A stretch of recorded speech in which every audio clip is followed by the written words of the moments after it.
마가복음 강해의 29번째 시간입니다. 고향에서 배척당하신 예수님이라는 제목의 말씀을 가지고 함께 은혜 받기를 원합니다. 가버나움에서 혈류병으로 12년 동안 고생하신 여인을 고치셨습니다. 그리고 회당장 야이로의 딸을 살리신 예수님께서 이제 어디로 오늘 본문에는 옮기셨다라고 이야기하고 있죠. 그 사역지를 이제 본격적인 전도의 사명을 더 계속 감당하시기 위해서 고향으로 향하셨다, 그렇게 말씀하고 있습니다. 그렇다면 예수님의 고향이 어디일까요? 예수님의 고향이 어디입니까? 나사렛. 원래 고향은 어디입니까? 태어난 곳을 우리는 고향이라고 이야기하잖아요. 그러니까 예수님의 고향은 우리식으로 따지면 어디예요? 베들레헴이 맞는 것이죠. 그런데 사실은 예수님은 베들레헴에서 태어났지만, 그런데 유대 당시에는요, 고향을 의미할 때 태어난 곳을 이야기하는 것이 아니라 어디를 이야기해요? 아버지가 살았던 곳, 대대로 조상들로부터 터전을 꾸려왔던 그곳을 고향이다, 그렇게 이야기를 합니다. 그런 의미에서 본다면 예수님의 고향은 어디가 맞아요? 나사렛이 맞는 거죠. 그러니까 오늘 본문은 예수님이 어디로 향하셨다? 나사렛으로 향하셨다, 그렇게 말씀하고 있는 것입니다. 예수님은 그 나사렛에서 30년 동안 그곳에서 사셨죠. 뭐로요? 목수로 일하면서 사셨습니다. 저도 사실 태어나기에는 고향이 포항입니다. 그래서 사실 포항에서 태어났기 때문에 고향은 포항이지만, 유대식으로 표현하면 제 고향은 어디이냐? 저희 아버지가 웃으면서 계속 저한테 세뇌시킨 이야기 있어요. 뭐냐? 경북 예천군 풍양면 악곡리. 본인이 아버지의 고향이, 야, 내가 예천군 풍양면 악곡리에 내가 거기서 태어났다 아이가, 매일 그러셨거든요. 그러니까 제가 유대식으로 이야기하면 고향이 어디예요? 예천 촌놈이에요. 사실 이 나사렛이라는 동네는 구약에서 나실린이라고 이야기하는 이 나실린, 거기에서 유래된 지역입니다. 구약에서 구별된 자들을 이야기할 때 우리는 나실린 이야기하잖아요. 그 나실린이라는 그 의미가 바로 구별된 자들이 살았던 곳, 그렇게 해서 나사렛이라고 이름 지었다, 그렇게 학자들이 많이 이야기를 하더라고요. 물론 뭐 다른 생각을 가진 학자들도 있지만 저는 이것이 굉장히 의미가 있지 않겠는가, 그렇게 생각을 합니다. 사실 가버나움에서 나사렛까지의 거리는 약 한 40km 정도 되었습니다. 그러니까 뭐 오늘날로 이야기하면 1시간도 채 안 걸리는 거리에 있는 거지요. 예수님이 바로 여기에 방문을 하셨다라는 것입니다. 자, 그러면 한 가지 여기서 질문이 생깁니다. 뭡니까? 예수님이 도대체 왜 사역하시다가 고향으로 가셨을까라는 그런 질문입니다. 사실 예수님께서 마가복음을 기준으로 고향을 가신 것이 이번 한 번이 아니었습니다. 예수님이 이번 이 나사렛 고향에 오시기 전에 미리 한 번 그곳에 가셨어요. 그게 언제입니까? 우리가 마가복음 3장에 보시면 예수님이 고향에 처음 방문했을 그때를 이야기하고 있습니다. 그때가 언제입니까? 12제자를 부르시고, 그리고 3장 20절에 보시면 어떤 이야기가 나오죠? 예루살렘에 있던 서기관들이 내려와서 뭐라고 이야기합니까? 예수님을 귀신의 왕이 짚혀서 어떤 일들을 행한다, 그렇게 예수님을 평가하는 그런 대목이었죠. 그래서 많은 사람들이 예수님을 배척하기 시작했습니다. 그리고 난 다음에 31절에 보시면 예수님의 어머니와 동생들이 예수님이 말씀하시는 그 밖에 와서 예수님을 부르는 장면, 그때가 여러분 기억나시죠? 바로 그때가 예수님이 첫 번째 고향에 방문하셨을 때라고 우리는 볼 수 있습니다.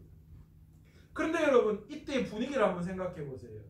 예수님이 첫 번째 고향에 방문하셨을 때 고향에서는 뭐라고 이야기합니까? 뭐라고 대우했습니까? 예수님을 좋게 보지 않으셨어요.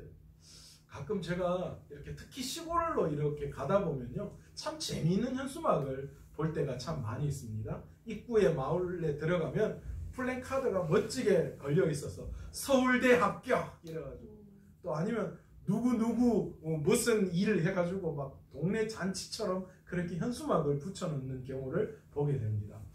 뭐 사실 이게 도시에서는 그런 일이 거의 없잖아요, 그죠? 그런데 아직도 시골에 가면 이 우리 동네, 이 시골 동네에서 참 유명한 사람 났다 그렇게 해서 자랑하는 그런 일이죠. 예수님이 어쩌면 고향으로 가셨을 때 예수님이 사역하시는 그것으로만 봤을 때는 뭐가 어떻게 되어져야 해요? 환하게 현수막이 붙어야 될 거예요. 환영 예수 그리스도 우리 마을에 오셨다. 그렇게 크게 현수막을 내걸어야 할 그런 환영의 인파들이 모였어야 했는데, 그런데 정작 예수님이 고향에 첫 번째 방문하셨을 때 고향 사람들은 그렇게 좋게 여기지 않았어요. 예수님을 거부하고 배척했습니다. 말도 안 되는 이유를 붙여서 그렇게 행동했죠. 그런데 예수님께서 전도 사역을 한참 하시다가 이 바쁜 와중에 다시 고향을 방문하셨어요. 본문 2절에 보시면 안식일이 되어 회당에서 가르치시니 많은 사람이 듣고 놀라 이르되 이 사람이 어디에서 이런 것을 얻었느냐, 이 사람이 받은 지혜와 그 손으로 이루어지는 이런 권능이 어찌 됨이냐, 그렇게 말씀하고 있으시죠. 예수님께서는 다시 돌아와 안식일에 회당에서 말씀을 가르치시고 계셨습니다. 그런데 사람들이요, 고향으로 돌아와서 안식일날 회당에서 말씀을 전하신 예수님을 바라보고 놀랐어요. 왜 놀랐습니까? 예수님께서 행하시는 그 말씀과 또 그 권능이 너무너무 놀랍기 때문이죠. 예수님께서는 늘 전도 사역을 하실 때마다 어디를 중심으로 하셨습니까? 회당을 중심으로 해서 전도 사역을 행하셨습니다. 고향에서도 마찬가지셨어요. 고향에서도 안식일날 회당에 들어가셔서 말씀을 가르치시고 권능을 베푸시는데, 그런데 그 회당에서 말씀을 가르치시고 권능을 베푸시는 그 주님의 모습을 보면서 사람들이 그것을 제대로 받아들이지 못했어요. 그 이유가 어디에 있습니까? 사람들이 왜 놀랬냐 하면요, 첫 번째 예수님의 지혜 때문이었어요. 어디서 이런 가르침의 내용을 얻을 수 있는가? 그들은 그것 때문에 놀랐다라는 거죠. 왜 그렇게 사람들이, 고향에 있는 사람들이 생각할 수밖에, 예수님을 바라보고 그렇게 생각할 수밖에 없을까요? 사실 예수님의 고향 사람들은 예수님의 출신이 어떤가를 너무나도 잘 알았기 때문이죠. 목수의 아들입니다. 사실 당시에 목수라는 직업은 사실은 그렇게 인정받는 직업이 아니에요. 대대로 집안에서 물려내려온 어쩌면 일일 막노동, 그런 식의 그런 일들에 지나지 않았죠. 그러니 당연히 이 목수다라고 이야기했을 때는 특별히 어떤 배움이나 그런 어떤 지혜를 얻을 만한 그런 게 아니라는 거예요. 그 속에서 자랐다라는 것이죠. 그렇기 때문에 이 고향 사람들이 생각할 때 도저히 자신의 상식으로는 도대체 예수님이라는 사람이 이 목수인데 어떻게 이렇게 회당에 와서 그렇게 놀라운 말씀을 가르치실 수 있는가? 도대체 어디에서 그 지혜를 얻었는가? 라고 생각할 수밖에 없었다라는 거죠. 고향 사람들은 예수님을 향한 선입견을 가지고 있었어요. 목수인데 별로 그렇게 배우지도 않았고, 그래서 뭔가 우리한테 가르칠 만한 어떤 게 없을 건데 도대체 저 예수님이 어디에서 저런 것들을 가지고 와서 지금 저렇게 할까? 그런 생각을 했던 거예요. 두 번째는 무엇입니까? 예수님의 행하신 권능 때문에 그들이 놀랐다라는 거죠. 여러분, 예수님은 목수의 아들이었습니다. 그렇기 때문에 어렸을 때부터 목수 일의 잔뼈가 굵으셨죠. 특별히 의학을 공부하거나 그런 뭔가 병을 고칠 수 있는 어떤 지식적이나 재능적인 그 어떤 것들을 하실 수 있는 그런 형편이 전혀 아니었다라는 거예요. 고향 사람들은 그거 다 알고 있어요. 아니 의학 대학에 그 당시에도 의과대학처럼 그런 비슷한 것들이 있었어요. 뭐 그런 데 가서 뭔가를 배우셨는가? 그것도 아닌데 고작해야 내가 알고 있기로 30살 될 때까지 30년 동안 고향에서 겨우 목수일이나 했던 사람인데 어느 날 갑자기 찾아오셔서 권능을 베푸시는 그것을 보면서 의아하게 생각할 수밖에 없었어요. 그래서 예수님의 고향 사람들이 내린 결론이 무엇입니까? 3절에 보시면 이 사람이 마리아의 아들 목수가 아니냐, 야고보와 요셉과 유다와 시몬의 형제가 아니냐, 그 누이들이 우리와 함께 여기 있지 아니하냐 하고 뭐라고 이야기하죠? 예수를 배척한지라.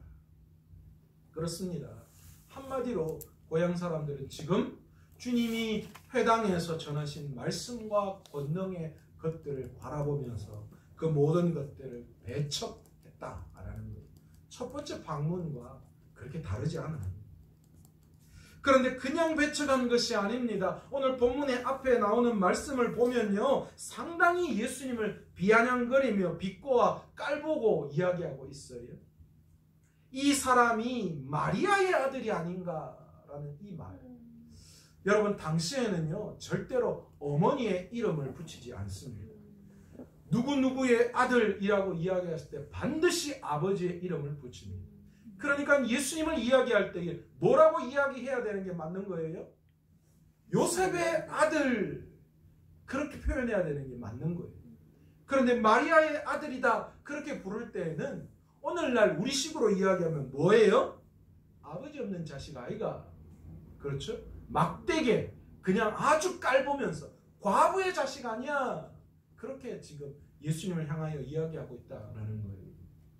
그것으로 끝내지 않았습니다. 뭐라고 또 이야기합니까? 예수님을 목수가 아니냐 그렇게 이야기합니다. 야, 너가 뭐하는 사람인지 나 다 알고 있어. 너 고작 해봐야 뭐라는 거예요? 그냥 목수 정도 하는 그런 사람 아니었냐, 그렇게 예수님을 지금 상당히 비꼬고 깔보고 있는 거예요. 당시 목수는 사실 존경받는 직업 아니었어요. 가장 하층에 일을 하는 사람, 그리고 이 정규 교육을 제대로 받지 못한 그런 형편에 있는 사람들이죠. 그러니까 누구를 가르치거나 권능을 베풀 수 있는 사람이 아닌 거예요. 고향 사람들은 예수님을 이렇게 단정지으면서 네가 내 다 알고 있는데 라고 하면서 비꼬우며 예수님을 배척했다라는 거죠. 그리고 또한 예수님의 가족들을 열거합니다. 그러니까 다시 말해서, 야, 나 너희 가족 형편 다 알아. 네 누구 애잖아. 너희 누구 형제들이잖아. 내 너희들 형제들 어떤지 나 다 알고 있어. 그렇게 말하는 거예요. 그들은 이 모든 것을 종합해서 이런 결론을 내리죠. 목수에 불과한 주제에, 여인의 아들에 불과한 주제에, 너희들 형제 내가 다 아는데 어디 우리 앞에서 지혜와 권능을 행하느냐? 나는 네가 행하는 거 인정할 수 없다. 지금 그렇게 주님 앞에 반응을 하고 있는 거예요. 여러분, 이들은 자신들이 가지고 있는 선입견 때문에 결국 하나님의 아들이신 예수 그리스도에 대한 모든 지식과 지혜가 닫혀버렸음을 우리는 오늘 말씀을 통하여 깨달을 수 있습니다. 그래서 결국 믿음이 아니라 뭘 선택했어요? 그들은 주님을 믿는 것이 아니라 주님을 배척하는 그런 선택을 하고야 말았던 것이죠. 여러분, 예수님의 고향 방문에는 이런 놀라운 일이 숨어져 있습니다. 결국 예수님께서는 이 모든 사건을 통해서 우리에게 뭘 말씀하고 계시느냐?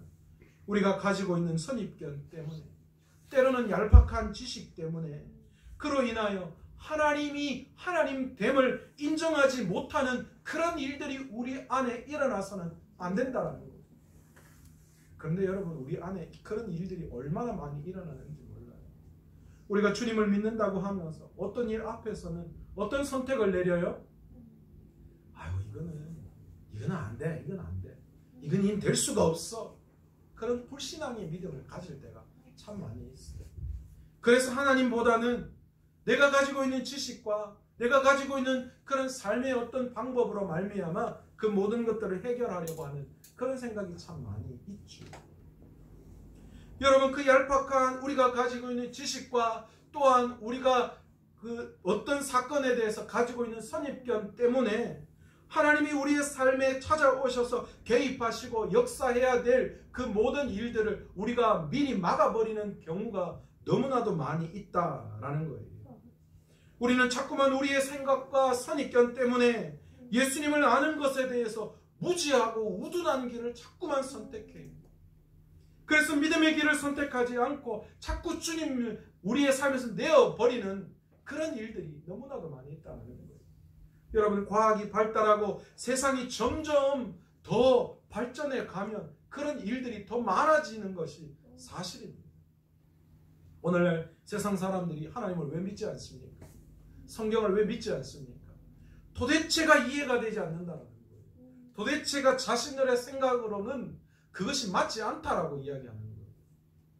자신들이 가지고 있는 그런 얄팍한 지식과 하나님에 대한 그런 선입견 때문에 하나님을 받아들이지 못하고 있는 그런 세상 사람들이 얼마나 많은지 몰라요. 또한 우리 그리스도인 가운데서도 이런 분들이 너무나도 많아요. 주님은 믿기만 하라. 주님을 향한 의지와 신뢰, 그것만 있으면 하나님께서 우리의 삶에 놀랍도록 역사해 주시겠다고 말씀하시는데, 그런 주님을 우리는 믿지 못하고 고향 사람들처럼 주님을 도리어 배척해내는 그런 일들이 오늘 우리 가운데 일어난다라는 거예요. 오늘 새벽에 제가 그런 말씀 드렸습니다. 예수님께서는 이제는 혈통적인 이스라엘이 아니라 새 이스라엘을 교회를 통하여 세우셨다, 그렇게 말씀하셨습니다. 이제 새롭게 세운 그 새 이스라엘 교회는 무엇으로 그 속에서 이루어가야 하는가? 사랑과 헌신으로 하나 되게 하나님이 그 모든 것들을 만드셨다는 것이죠.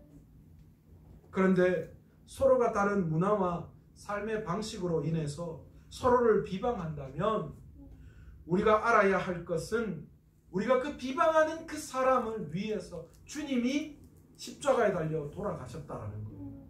그러니까 우리가 비방을 할 때에, 내 생각과 선입견 때문에 누군가를 비방할 때에, 그건 다른 말로 이야기하면 뭐예요? 예수님을 비방하는 것과 같다라는 거예요. 그러니까 오늘 이 시간 우리가 가지고 있는 여러 가지 많은 선입견과 생각과 모든 내가 쌓아 올렸던 그런 지식들을 주님 앞에 다 내려놓아야 해요. 그런 것들을 가지고 사람을 판단하거나 사람에 대한 기준점을 삼아서는 안 된다는 거죠. 그러면 그것은 결코 믿음의 길을 걸어가는 것이 아니라 도리어 주님을 배척하는 결과를 낳게 된다라는 것을 우리는 알아야 합니다. 예수님께서는 첫 번째 나사렛을 방문하실 때와 전혀 다른 또 한 가지 이 두 번째 방문에서 구별되는 것 하나가 있습니다. 뭐냐? 첫 번째 주님이 방문하실 때는 혼자 방문을 하셨어요. 그러나 두 번째에는 이제 동행자가 있었습니다. 그 동행자가 누굽니까? 1절에 보면 제자들이다, 그렇게 나와 있습니다. 여러분 같으면 어떻습니까? 처음에 갔는데 그곳에 가서 아주 낭패를 당했어요. 부끄러움을 당하고 조롱을 당하고 전혀 반기지 않는, 자신을 배척하는 그런 동네를 처음에 방문했다라는 거예요. 그런데 그런 평가를 받았다면 다음에 또 그곳에 가시고 싶으시겠어요? 전혀 그렇지 않죠. 그것도 자신을 따르는 제자들을 데리고 그곳에 다시 가시고 싶겠어요? 저 같으면 그렇지 않을 것 같아요. 괜히 갔다가 지난번처럼 또 낭패당하면 제자들한테 얼마나 창피합니까? 한 번 못 볼 꼴을 봤는데 또 제자들 데리고 가서 그런 꼴 당하면 어쩌면 낭패주요. 경상도 사투리로 뭡니까? 예수님 가오 떨어지시잖아요. 그런데 예수님께서는 제자들과 함께 그렇게 배척을 당하셨던 그 고향으로 다시 가셨습니다. 이유가 뭘까요? 본문 4절에 보시면 뭐라고 말씀하십니까? 선지자가 자기 고향과 자기 친척과 자기 집 외에는 존경을 받지 못함이 없느니라. 그러니까 자기 집, 자기 고향을 빼고는 다 존경받는데 자기 집과 자기 고향에서는 존경받지 못한다라는 말씀을 쓰고 있습니다. 예수님께서는 앞으로 전도 사역을 감당해야 할 제자들과 함께 다시 자신의 고향에 방문하셨어요. 여러분, 주님은 이 방문을 통하여 제자들에게 실질적으로 앞으로 전도 사역을 감당해야 될 세상의 현실이 뭐라는 것을 주님은 오늘 이 고향 땅을 방문하시는 그 방문을 통하여서 그들에게 명확하게 증거하기를 원하셨어요. 지금 이 사건 이후에 우리가 뒤에 보시면 7절부터 보시면 주님이 제자들을 둘씩 묶어서 전도의 사명을 감당하기 위해서 보내시는 장면이 드러나고 있습니다. 그런데 놀랍지 않습니까? 그렇게 보내시기 전에 예수님의 고향 땅, 예수님을 배척하는 그곳에 제자들을 데리고 오셨다는 거예요. 이유는 한 가지였어요. 너희가 앞으로 전도를 감당해야 할 때에 그 전도를 감당해야 할 그 현실이 뭐라는 것을 명확하게 제자들에게 보여주신 것입니다. 여러분, 오늘 이 세상 속에서 복음은 어떻습니까? 환영받습니까? 막 우리가 전도하고 복음을 전하면 사람들이 막 어떻게 이런 말씀을 저에게 주실 수가 있어요? 지금 저에게 복음을 전해주셔서 너무너무 감사합니다. 마산 서문화 교회를 저에게 소개시켜 주셔서 너무 감사합니다. 그 반응이에요? 아유, 마 됐다, 고마해라, 마. 대부분 그렇지 않습니까? 아유, 나 다 들었다. 아이고, 또 그 이야기가. 아유, 요즘 교회가 지금 어떤 상황인데 지금 교회 이야기 하나. 여러분, 현실은 그렇지 않습니다. 현실은 굉장히 교회에 대해서, 복음에 대해서 닫혀 있습니다. 여러분, 그러나 예수님은 바로 그런 현실을 제자들에게 보여주심으로 말미암아 앞으로 그들이 어떤 상황 가운데 있더라도 복음을 전할 수 있도록 그 상황들을 설명해 주고 계시는 거예요. 여러분, 왜 그렇습니까? 왜 세상 속에서 복음이 환영받지 못합니까? 예수님에 대한 이해가 부족하기 때문이죠. 주님이 누군지 몰라요. 진리를 모르기 때문에 그들이 이 복음을 환영하지 않는 거예요. 복음이 무엇이라는 것을 알면 오늘 우리처럼 이 추운 날씨에도 불구하고 여러분들이 나오잖아요. 왜냐? 너무 춥거든요. 그러나 그들이 몰라요. 지혜가 막혔어요. 더 이상 주님이 누군지를 알 수가 없는 거예요. 또한 세상이 죄악으로 가득 찼기 때문에 사단이 그런 죄악으로 가득한 그 세상을 놓아주지 않는다는 거예요. 그래서 주님이 이 땅에 구원의 주님으로 오셨고 우리를 구원해 주시고 그 구원 사역을 감당하는 그 놀라운 복음을 더 이상 전가하지 못하도록 방해하고 있기 때문이죠. 여러분, 우리는 이것을 각오해야 됩니다. 아멘. 지금 예수님 제자들이 그거 이야기해요. 너 각오해야 돼. 너가 지금 내 옆에서 기적을 베풀고 하는 그런 거 보면서 너희도 앞으로 가면 그런 일들 때문에 사람들에게 환송받고 잘 오셨어요 칭찬받고 대우받고 그럴 것 같지? 그리고 이 속에는 앞으로 그들이 겪어야 할, 그들이 꿈꾸는 것과 그들이 겪어야 할 세상이 얼마나 다른지 그것도 아마 내포해 놓고 있어요. 제자들은 지금 뭘 꿈꾸고 있어요? 예수님이 로마를 뒤집으셔서 지금 유대 나라를 독립시키셔서 왕으로 군림하실 그걸 생각하고 있는. 그러나 예수님 방식 그 전혀 아니죠. 주님은 지금 그들에게 현실이 무엇라는 걸 가르치고 계시는 거예요. 여러분, 지금 이 코로나 시대 속에 우리 교회가 또 여러 성도님들이 마찬가지 아닙니까? 우리가 상당히 어려움 중에 있는 것이 사실입니다. 많은 사람들에게 교회가 외면당하고 지탄거리가 되고 있는 것 사실입니다. 그러나 여러분, 어쩌면 아니 왜 이렇게 이 시대의 교회에 대해서 이렇게 생각하느냐? 여러분, 그렇게 이야기하기 이전에 이것이 당연하다라고 봐야 됩니다. 세상은 우리를 좋아하지 않습니다. 그게 맞는 거예요. 여러분, 지금 세상이 교회를 향하여 핍박하는 게 그게 어쩌면 정상적인 거예요. 여러분, 우리는 그것을 당연하게 받아들여요. 아, 그렇지. 그게 당연하지. 그럼에도 불구하고 우리는 뭐예요? 우리는 진리를 알고 깨달았고 그렇기에 우리가 그 말씀을 더욱더 담대하게 강건하게 복음을 증거하는 사명자의 삶을 우리가 살아가야 한다. 아멘, 아멘. 아멘. 그렇다고 포기하고 넘어지는 게 아니고 어휴 어떻게 이런 일이 있을 수가 있나? 그거 아니고요. 아 그렇지 나 다 알고 있었어. 예상하고 있었어. 그러나 나는 포기하지 않는다. 아멘.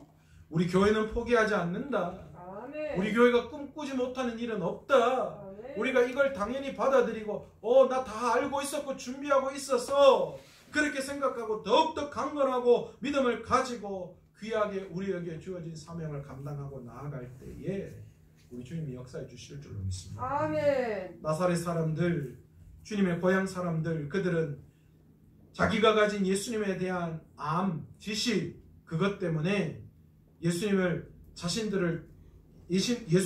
자신들을 다스릴 하나님의 왕으로 받아들이지 못했어요. 여러분 혹시 우리도 그렇게 하고 있지 않습니까?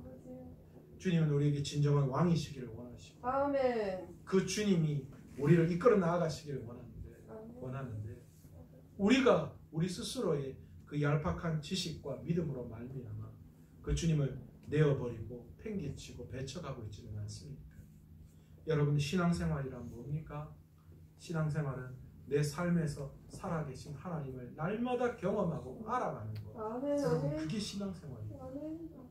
그런데 내 지식과 내 선입견과 내 편견이 날마다 내 삶 속에서 하나님을 경험하고 하나님을 알아가야 하는데 그것에 장애가 된다면 여러분 오늘 이 시간 우리의 모든 암, 우리의 모든 지식, 우리의 모든 편견을 오늘 말씀 앞에 다 내어놓고 산산이 쪼개어 부숴버려야 할 줄. 아멘. 아멘. 그것이 있으면 우리가 하나님을 하나님 되게 인정하지 못하고 하나님을 계속해서 알아가지 못하는 거예요. 그러면 결국 주님을 배척할 수밖에 없다는 사실을 깨닫는 저와 여러분 되시기를 간절히 축원합니다. 아멘. 우리가 예수님을 하나님이시며 나를 다스릴 통치자로 받아들이지 못하는 그 어떤 장애가 어디에 있는지 내 스스로 우리의 믿음을 점검해 보아야 할 줄로 믿습니다. 아멘. 그리고 그 장애를 뛰어넘어야 아멘. 그렇게 장애가 오는 것이 당연하다라는 거. 내가 복음을 들고 사명자로 세상 가운데 나아갈 때에 그 세상 가운데 여러 가지 힘들고 어려움이 우리를 기다리고 있다라는 거. 우리는 당연히 여기고 더욱더 믿음으로 담대하게 날마다 조금씩 하나님께로 더 가까이 날마다 조금씩 우리 위대하신 하나님이 어떤 분이신지를 알고 아멘. 날마다 그리스도를 닮아가는 아멘. 귀한 신앙생활을 해나갈 수 있는 저와 여러분 되시기를 간절히 축원합니다. 아멘. 오늘 이 시간 말씀을 생각하시면서 기도하실 때에